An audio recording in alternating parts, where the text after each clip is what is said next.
Hello everyone, I hope you all are fine. So in this video we are going to discuss that as we all know कि हमारे SSC MTS exam के लिए भी बहुत कम time बचा है and SSC steno के exam के लिए भी हमें फुल प्रूफ प्लान करके यहाँ पे रखना है and there is a common section between these two exam which is our close test in English language. So close test is the section जो बहुत problematic रहता है, बहुत ज़्यादा यहाँ पर errors के chances रहते हैं. So यहाँ पर मैं ये तो नहीं कहूँगी कि full 100% accuracy हम ला देंगे because वो depend करता है कि किस तरीके का close test किस difficulty level का close test आपसे पूछा गया है. But there are certain common tips which you can follow ताकि आपका यहाँ पर जो है वो जो accuracy है वो यहाँ पर increase हो जाए. Accuracy को हम increase करने पर यहाँ पर बात करेंगे. सो अगर हम बात करें यहाँ पे क्लोज टेस्ट की तो यहाँ पे मैंने 5 टिप्स एंड ट्रिक्स लिखी हैं. सबसे पहले उन्हें देखते हैं.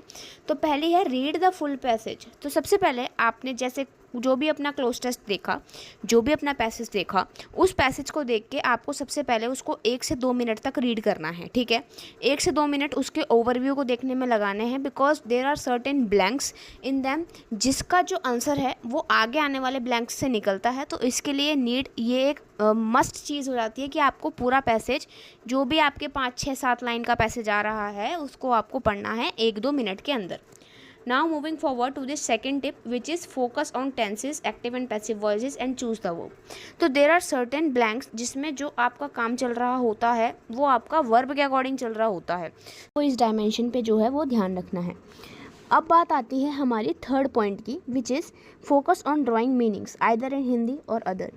सपोज़ आपका क्या हुआ, आपने कोई भी ब्लैंक पढ़ा, कोई भी क्वेश्चन आपने पढ़ा, उसमें कोई भी क्वेश्चन आपने उस सर्टेन पार्ट में पढ़ा, उस सर्टेन पैसेज में पढ़ा एंड उसका आपको मीनिंग समझ में नहीं आ रहा है कि मैं यहाँ पर क्या वर्ब फिल करूँ, मैं क्या चीज़ यहाँ पर फिल करूँ ताकि अप्रोप्रिएट हो जाए.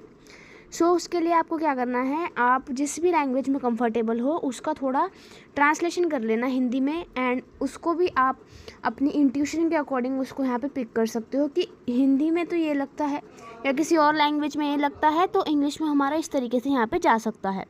सो ये भी चीज़ें कई बार काम कर जाती हैं. आई एम नॉट सेइंग कि ये ऑलवेज काम करेगी बट कई बार ये काम कर जाती हैं. Now moving forward to the fourth point which is do revise the PYQ vocab. So why I am saying this?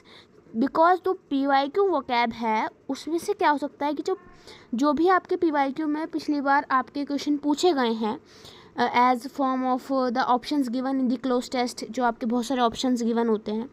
सो उन वर्ड्स को भी आपको एज vocab भी वो दे सकते हैं नेक्स्ट ईयर क्वेश्चन बना के एंड जो आपके vocab में क्वेश्चन पूछे गए हैं उनका यूज़ भी वो क्लोज टेस्ट में ऑप्शंस दे के कर सकते हैं. सो इसलिए उनका मीनिंग हमको पता होना चाहिए. तो ये हमारा ये जो पॉइंट है, ये जो हमारा फोर्थ पॉइंट है, ये हमारा पूरा आपके वोकैब के लिए भी हेल्प करेगा एंड आपका क्लोज टेस्ट के लिए भी हेल्प करेगा. Now moving forward to the next which is our do some important phrasal verbs. So why I am emphasising on this thing कि you have to do the important phrasal verbs because some time जैसे make के साथ कई सारी चीज़ें लग जाती हैं, मेक इन, ठीक है, and make for, makeup for, make out. So all these things आपकी जो चीज़ें होती हैं सो ये आपके अलग अलग मीनिंग्स को डिपिक्ट करती हैं because these are phrasal verbs.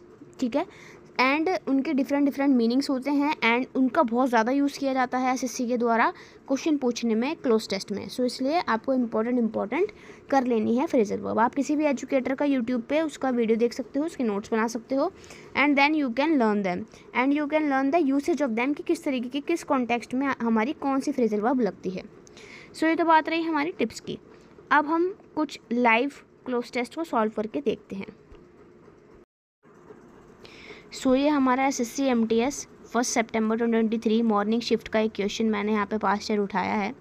तो क्लोज टेस्ट आपको गिवन है. ठीक है, क्लोज टेस्ट में एक बार 1 मिनट के लिए एकदम बढ़िया तरीके से पढ़ लेते हैं. That evening we sat in the courtyard of the hotel once more, one dash the sun sink below the west isles. I told Alexei what had happened that day. I could glimpse the grey stone wall of Lismore House, its island hilltop, the red light of the setting sun glinting from the windows, and from there the wasted frame of Jonathan Blake gazing out across the sea on nothing, his boy waiting for him to die. But it was my simply the image on my mind, like the image burnt onto your eyes when you have too long at the sun the passing footprint of a creature long gone.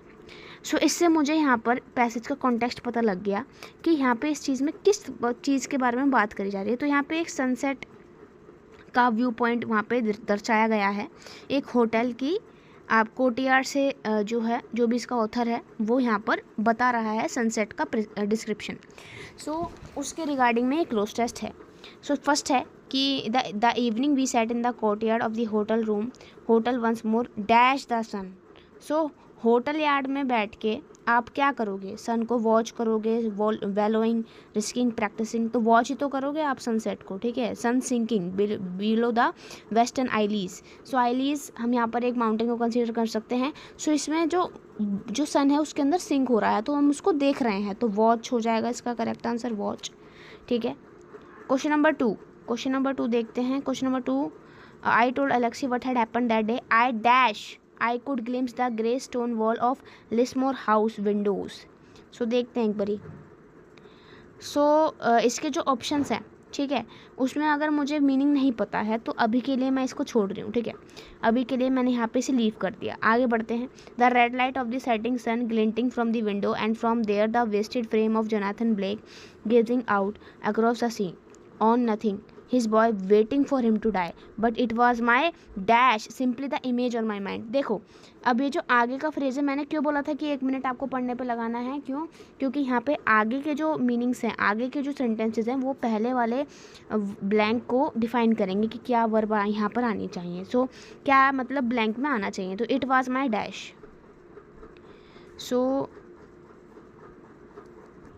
So we have left the question number 3, but we are moving forward for the question number 4 in this. It's okay, we can get through the answer for the question number 4 कि हम यहाँ पर imagination कर रहे हैं। सो imagination के लिए हम यहाँ पे फैंटेसाइज कर रहे हैं, मीन्स इमेजिनेशन, ठीक है।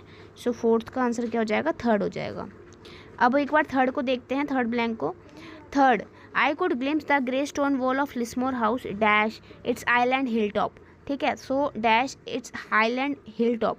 सो ऑफ तो होगा नहीं, होगा नहीं। हिल टॉप के हम क्या कर सकते हैं, हिल टॉप के ऊपर हम हो सकते हैं कि हिल टॉप को it's island hill top, island के हम हिल टॉप पे हो सकते हैं, तभी तो हमको सनसेट दिख रहा है।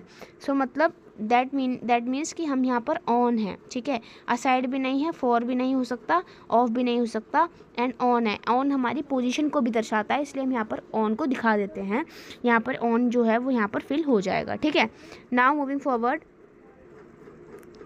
Now the last blank is कि but it was my fantasy simply the image on my mind like the image burn on to your eyes when you have dash too long. So अगर आप sun को देखते हो, so after a long period of time you realise that आपकी आंखों के सामने बहुत ब्लैक ब्लैक दिख रहा है, सब चीज़ें ब्लर हो गई हैं, ठीक है। सो यही बात यहाँ पर करी जा रही है कि वो जो इमेजिनेशन थी वो भी उसी तरीके से ब्लर हो गई थी जिस तरीके से हमारा क्या हो गया था, जिस तरीके से हमारी वो जो जैसे हम देर तक देखते हैं सन को, वो ब्लर हो जाता है।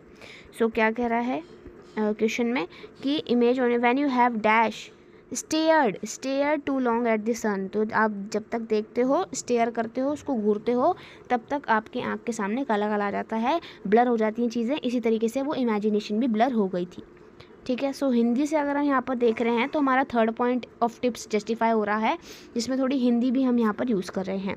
नाउ हमारा क्या बचा, ये वाला 2nd फिलअप बच गया, ठीक है।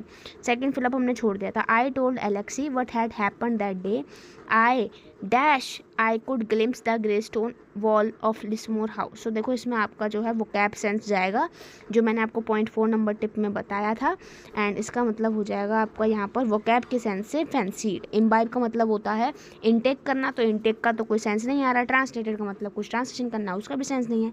सो फैंसीड मतलब बहुत ज़्यादा बनावटी या फिर कुछ सजा धजा के कुछ दिखाना, तो इस तरीके से वो चीज़ लग रही थी, ठीक है, फैंसी सी थी। So this was all about your cloze test, and cloze test का डेमो क्वेश्चन भी हमने यहाँ पर करके देख लिया। And this video is for both SSC Steno and SSC MTS students. So share this video to your friends and subscribe my channel for these type of videos.